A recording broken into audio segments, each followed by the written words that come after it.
It's Christmas Eve in Angel Falls. Everyone gathers around the Christmas tree and watches as Mr. Waters, CEO of Waters Corp., turns on the lights decorating the tree. On the way home, Winnie thinks they'll make it to the car this year without Mr. Waters giving her dad, David Carruthers, some sort of work to hold him down. But unfortunately, she's just jinxed it. Mr. Waters stops them and is congratulated by David for the tree. With Mr. Waters are his wife and little brother, Buck, taking selfies because apparently he has just opened an OnlyFans account. Mr. Waters asks David's wife, Judy, if she has seen his new commercial that is being shown regionally, thanks to David's marketing strategy. Buck says he directed the commercial and even kicked David off the set. Jimmy asks Buck if he remembers him because Buck was his football coach, but he gets ignored by Buck, who is more concerned about TikTok, which embarrasses Jimmy. Mr. Waters then tells David to get Roger Evans' signature, and Judy asks why. He tells her that Roger's house is the last thing standing in the way of Phase 4 of Angel Falls, which is going to be a favorite shopping, dining, and lifestyle destination. But Judy tells him that the city council decided that the house is a historical landmark. He tells her that he persuaded them not to and proceeds to tell David to follow him. Winnie stops them and reminds her dad that it is Christmas Eve, but he tells her to just keep his food warm. Apparently, he didn't have a choice but to go with Mr. Waters, like he does every year, leaving his family to spend Christmas Eve without him. David and Mr. Waters are in Old Man Roger's house, with a pen prepared for Rogers to sign away his house, but he refuses. Old Man Rogers tells them that his family has owned the house for generations, and he's ready to pass it down to his granddaughter, so he will not be signing it. Mr. Waters chuckles, which provokes Rogers into telling him that his father should have willed the company to David, and not him, that David was more of a son than he was. Mr. Waters then tries to belittle Old Man Rogers, reminding him that his family used to be the gold of the town, but that time has passed, and the town needs him to head toward the future. Rogers asks if he plans to do that by making people leave their homes and closing their shops, and why he's trying to do what his father wouldn't. Mr. Waters replies that Rogers doesn't know anything about his father, and gives him a last chance to sign the papers, which Rogers refuses. Then Kara comes down the stairs planning to head out, but stops and asks her grandfather, Rogers, if he needs her to stay. Rogers tells her not to worry and to head on out. Kara says goodbye to her grandfather and David, but Mr. Waters stops her and tells her to be safe with a creepy look on his face. Back at the Carruthers' house, Judy hangs a rainbow ornament on the Christmas tree for her gay son, Jimmy. Winnie laughs, saying he's going to have to put that on the tree every year. Gail, Judy's sister, who Judy has been waiting for all night, walks in with her wife, Karen, and apologizes for being late. They were at Karen's parents' house eating dinner, and apparently Karen's parents don't believe they're married and not roommates, so it seems they're not marching with pride anytime soon. Winnie kisses her mom goodbye, and her mom tells her not to have too much fun. However, Gail tells her to knock herself out. She then leaves the room to go meet Kara, who was waiting in the car outside for her. Kara and Winnie do their friendship handshake and exchange pleasantries. Kara tells her to drive on their way back home. She wants to get drunk since Mr. Waters keeps pestering her grandfather about the family house, which is standing in the way of his project. They drive off to the party. Old Man Rogers is home alone when he hears a knock on the door, thinking it's Mr. Waters trying to ask for his signature. He tells him to go back, that he's not signing it. He hears the knock again and goes to check. He looks around and doesn't see anyone except a snowman with a blue cap. As he's about to close the door, a person dressed in white cult clothing jumps at him, knocking him to the ground and slashing his neck with a knife, leaving him there to meet his demise. The party just starts, as Kara and Winnie walk in to see their friend Darla. Winnie has a camera, so she takes a picture of them. They sit down and start chatting. Winnie looks around to take a picture of someone, when she sees a girl in the corner who waves at her. She waves back, but Darla taps her and tells her not to say hi to the weird kid. Just then, Jimmy and Winnie's boyfriend Robbie walk in to sit with them. They talk for a bit. Then Jimmy sees a guy he likes, so he excuses himself. Darla and Robbie go to get drinks, while Kara goes to see her boyfriend, leaving only Winnie, who just sits there. Jimmy is outside kissing his boyfriend when they hear a sound of someone hiding behind the trees, so they leave to go somewhere else. Kara and her boyfriend are taking a walk outside and stop to kiss. As they kiss, Kara stops because she tastes something weird in her boyfriend's mouth, only to see that he's been stabbed with a huge candy cane through his head by the assassin in the white cult outfit. She screams, and as the assassin tries to stab her, she stops it with her hand and pushes the assassin, but she also falls to the ground. As she looks around, she doesn't see the assassin, But all of a sudden, she gets stabbed in her other hand through the floorboard. She runs away and tries to get inside the house, but the assassin catches up to her and slashes her multiple times right in front of everyone, spilling blood all over. Winnie screams when she sees this, and everyone runs away. But she goes to see Kara, who is already deceased on the floor. The assassin attacks her, but she escapes and runs to hide behind a tree. As she looks to check if the coast is clear, the assassin comes from behind and tries to stab her. But Jimmy tackles him to the ground while she tries to escape.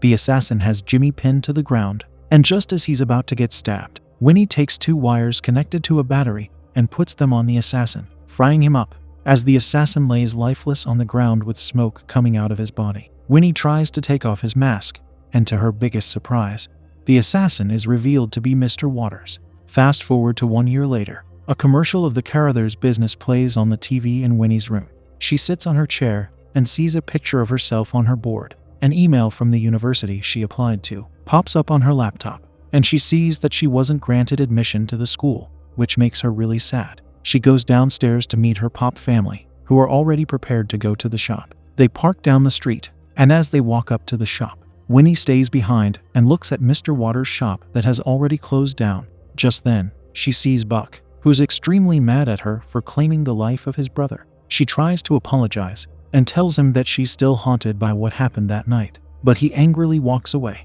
It's Christmas Eve, and everyone's at home when Winnie's mom gives her a gift her dad got for her to open, which she reluctantly agrees to. She opens it and sees a pink tracksuit that her dad got her, and disappointment is written all over her face. She doesn't like it, but her mom tells her to go put it on for them to see. As she puts it on, she hears a car horn outside. She goes downstairs, and everyone except her Aunt Gail is outside. Apparently, her dad got Jimmy a new truck, which infuriates her. She goes outside and lashes out at all of them for getting her a tracksuit and her brother a truck. Her mom says they got them both something they needed. Winnie snaps and lashes out, saying her best friend, along with her grandpa, who both spend Christmas Eve with them, was butchered this time last year. She herself assassinated Mr. Waters, and not even them or anyone in the town talked about it. Everyone just moved on like nothing happened. They tried to tell her that it has happened and doesn't matter anymore, and she shouldn't relive the moment. She angrily goes inside and sits on the couch, while her Aunt Gail and Karen comfort her. Her phone starts buzzing with texts from her boyfriend telling her to come to a party. At the party, she meets the weird girl from last year, Bernie. They say hi to each other, and Winnie asks about her boyfriend. Bernie nervously says he's in the backyard, but another friend tells her that he's in the laundry room. She gets confused, but goes to check the laundry room, where she sees her boyfriend and her friend Darla smooching. As she walks out on them, he tries to explain to her that she hasn't been there for him, and they've been doing it for a year now, without her knowing. Darla, on the other hand, is happy that they don't have to hide anymore. Winnie leaves the party to go stand by the docks. Looking up at the northern lights with teary eyes, she laments and wishes she was never born. With a flash of bright light, her wish is granted. She turns back and sees that no one is around her. She then taps a man to ask if he saw what happened, only for the man to turn around with a knife in his eye. She screams as she sees the assassin. She runs and tries to get help, but there is no one around. Suddenly, the sheriff taps her, and she tells him what happened. He calls it in, and in a moment, the crime scene is filled with cops and an ambulance. Winnie sits in an ambulance and looks up as she realizes that the sheriff is Buck Waters. She's confused and asks when he became the sheriff, also telling him that she knows who the assassin is. He says he's been the sheriff since the last one passed away a year ago, and that the assassin, known as the Angel, comes around every few months. Buck doesn't recognize her because apparently she wasn't born, so no one knows who she is. Mr. Waters, who is now the mayor, comes to the crime scene and sees Winnie, but also doesn't recognize her. He hugs her and tries to comfort her. In her mind, she knows that Mr. Waters is the assassin, but doesn't say so. Winnie runs to her house, but on getting inside, she doesn't recognize the place and her parents also do not recognize her. She runs to find Jimmy, but doesn't see him in his room, only for Aunt Gail to tell her that Jimmy was butchered last year. David orders her to get out of his house because she's a stranger to him and everyone else in the house. Winnie goes back to the Christmas party. On her way there, she sees every business in the town has been taken over by Mr. Waters. His name is on every banner and poster in the neighborhood. As she gets to the Christmas party, she sees the weird neighbor Pete saving Vicky from smoking. She tries to find Robbie and Darla, but instead, she sees Bernie, who also doesn't know her. Nobody at the party knows her. She gets disgusted when she sees Robbie and Darla kissing, so she goes outside and sees a guy getting kicked in the nuts. Pete and Vicky are sitting outside getting high when she sees the news on her phone that more people have been assassinated. But Pete doesn't seem to care. He says that shouldn't stop him from living his life, which annoys Vicky, so she goes inside and leaves Pete alone. As Pete stares into the light behind him, the assassin appears and swings an axe at him, which he dodges. Pete runs and tries to escape through the back, but the gate is locked, and the assassin hits him in the back with the axe, making him fall. As the assassin is about to hit him again, Pete throws a vase at him, giving him the chance to run away. The assassin catches up with him in front of the house and ends him with the axe. Winnie sits quietly by the stairs when the news comes on. It's Mr. Waters, trying to convince everyone that the situation is under control, when, in fact, it's out of control. Vicky calls Bernie a weirdo and throws nuts at her, saying nobody wants her there. Winnie stands up and confronts Vicky, asking her why they keep Bernie and how they're comfortable having a party with all the atrocities going on. She then walks out of the house while Bernie follows her. Vicky goes out to smoke when she sees the snow covered with blood and Pete's head in a corner. She screams her lungs out. Winnie follows Bernie to her house, where she stays alone for Christmas because she has dysfunctional parents. She shows Winnie her board after she's been keeping track of all the homicides that have happened. They start doing detective work when they realize that all the homicides are somehow linked to Mr. Waters. The assassin has ended everyone who owns a business in town, allowing Mr. Waters to take over everything, and also butcher the previous sheriff, making Mayor Waters untouchable. Bernie also gets suspicious of Winnie, thinking she's the assassin because no one knows her, and since she came there have been 2 homicides. Winnie stands up, trying to convince her that she isn't the assassin, but Bernie pulls a knife on her, and seconds later, the real assassin breaks in through the window. As they try to run out the door, there he is. He grabs Winnie, but she bites him, making him trip and fall, crashing into the table. As they both run to safety, Winnie tells her how it all started with her looking at the northern lights and wishing she wasn't born. They both go to hide where Bernie works, the only place Mr. Waters doesn't own, the movie theater. They sit and watch a movie while eating some snacks. Out of curiosity, Bernie asks how she was unborn, how it felt, and what really happened. Winnie explains that it just happened when she looked up at the northern lights and wished she wasn't born. It's still very confusing to even her, but Bernie comforts her and says the town was better with her in it. Winnie finds comfort in Bernie's hand and rests on her shoulder as she falls asleep. The next morning, Winnie wakes up and doesn't see Bernie next to her, but she sees her on the upper deck of the theater. Bernie shows her what she has been working on all night. She did some research on northern lights in the town, which is a rare phenomenon. It is said to show because of the spirit of someone who was violently butchered. She then realizes that it was the spirit of Mr. Waters that sent her there. And now the only way for her to get back was to end the assassin before the northern lights fade away. They head out to her house because she needs to talk to her dad about Jimmy, but he refuses to see her. Aunt Gail opens the door and tells her to prove that she really is Jimmy's sister, like she says she is, which she does. They all go in, and on the couch, Winnie sees her mom drinking wine with some guy before she heads up to talk to her dad about Jimmy. They talk about their memories of Jimmy, how good of a player he was, and all he achieved. Winnie then tells her dad that she knows that the assassin is Mr. Waters, and he shouts at her to get out, that she doesn't know what she's saying. His best friend and boss can't be the assassin. As she rushes down, she sees Bernie and hugs her. She sees the guy from earlier kissing her mom and is confused as to why her mom has a side piece. Her mom says that her dad is no longer there for her, just as he angrily walks out of the house. They are about to leave when they realize that the only person who could help them is Gail, and they go back in to get her. They see the assassin slashing her mom's neck after ending the guy she was with. They pick Gail up and run upstairs, but the assassin catches up to them. Bernie confronts him, but her hand is slashed before she can run. As the assassin is running up the stairs, Winnie hits him with a piece of wood, sending him down the stairs unconscious. As they cross over his unconscious body to get to the door, Winnie picks up the knife, ready to end him, but she removes his mask and sees that it's her dad, and not Mr. Waters.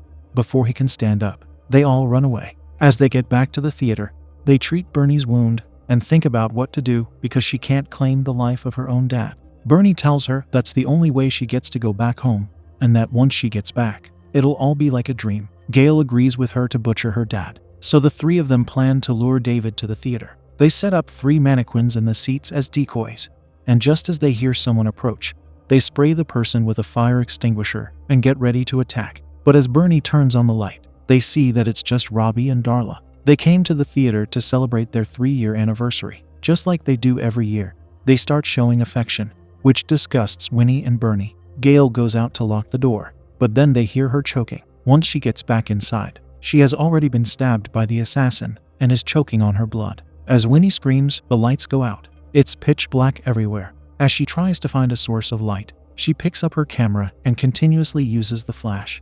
As she keeps flashing the light, she sees the assassin stabbing Darla behind the chairs and then going for Robbie, who tries to push him away, but to no avail. The camera's flash runs out of battery, so she picks up a broom to defend herself. As the screen comes back on, she sees the assassin, hits him with a broom, and starts running. As she goes up the stairs, the assassin follows her, and at the right moment, she stabs him with the broken broomstick. She removes the mask, and they see that David, the assassin, is finally deceased. Winnie and Bernie go back to the dock, where she initially made the wish. Just as she is about to make another wish, Bernie asks Winnie if she likes her, and she wishes she could stay longer, but knows she has to go back. Winnie looks up at the northern lights and wishes for her life back, but nothing happens. Frustrated, she screams and hears Mr. Waters' voice coming from somewhere nearby. She then realizes that she has to end Mr. Waters for everything to go back to normal. Mr. Waters is on stage, being Santa Claus, presenting a gift to the Holcombs for being on his nice list. The next person on his list is the sheriff, Buck Waters, his little brother, who is on his naughty list because he put in for a transfer a week ago. Buck says that he can't go on with this anymore, but is told he is forgiven by his brother, who then stabs him. 2 men put the white cloth and mask on Buck as he's bleeding from his chest, and lift him in the air with ropes tied to his hands. Mr. Waters' wife hails him, and tells the people that he's an angel, and can give them everything they want. Winnie screams at everyone to stay away from it, but no one listens to her. It's like they're all being controlled. Mr. Waters then tells his men to bring her and Bernie up on stage. Mr. Waters tells them that they have been added to his naughty list. Winnie asks if David was just like the rest of them, a drone for him to control. He replies to her and says they all need ruling, and he is the one to rule them, including David. He goes on to tell them that David came to his senses when he butchered his only son. He was supposed to end them too, but Winnie then tells him that they already butchered David. Mr. Waters starts to tell her that the people of Angel Falls need him to rule them, but she tells him that they don't need him, and they all care about themselves. Just as he is about to speak, Bernie throws a heavy punch in his face. His men go to help him up, but he says not to touch him. As he gets back up, Winnie punches him again, and they keep punching him until he falls from the stage, and the people of the village gather around him. His wife picks up the knife and tries to stab Winnie, but she uses a box to stop her and throws her to the ground. Mr. Waters grabs Winnie by her leg and gets back on stage to choke her. Immediately, he holds her neck. Bernie stabs him with the knife, finally ending him and liberating everyone in the town from his control. The northern lights start to brighten up, ready to take Winnie back home. It's at that moment she realizes that she's there to help Bernie, not just herself. They look at each other and wave goodbye. But before the light takes Winnie, they kiss. It's Christmas morning, and Winnie wakes up on her bed in her room, wearing the tracksuit her dad got her for Christmas. She jumps up happily and hurriedly runs down the stairs. She sees her parents and runs to hug her mom, who is surprised by her reaction. Her dad gives her a new Christmas gift, a camera. He thought she needed a new one since the old one was broken. She sees Jimmy and also runs to hug him. Jimmy thinks it's the effect of a hangover, but she says she didn't drink. Her Aunt Gail and Karen walk in, and she goes to hug them too. She then tells her parents that she didn't get into NYU, and they tell her it's okay. The whole family shares a big hug as they prepare to open the Christmas presents. As they start singing carols, Winnie remembers Bernie and runs outside. On her way, she sees Vicky, Robbie, and Darla, and stops to tell them that she's okay with their relationship before finally getting to Bernie's house. They hug and plan to go over to Winnie's house for Christmas breakfast.